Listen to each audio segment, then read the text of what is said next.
ওই যে বলেছি যে খালেদা জিয়া ভবনে রাজপথ ছাড়ি নাই, এই কথায় আমি বিশ্বাসী নই, এই কথা আমি মানি না।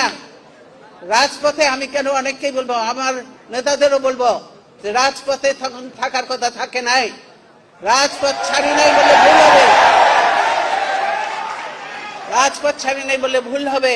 এই স্লোগানগুলি দয়া করে আর দেবে না। ভালো স্লোগান শেখো, ভালো স্লোগান দাও, তাহলে কাজে দেবে, বুঝেছো? ইলেকশন কমিশনের প্রস্তাবটা, এটা কি তোমরা পড়েছো সবাই? সবাই পড়ো নাই। এটা বই আকারে ইয়ে করা হয়েছে, কিন্তু তোমরা পড়ো নাই। তাহলে তোমরা কিসের ছাত্র? কেন ছাত্র? তোমরা কেন ছাত্র দল করবে, বা তোমরা যুবদলই বা কেন করবে? যারা এই বস্তি থেকে দিয়ে বস্তির ছেলে পেলে এনে দল করতে যাবে না।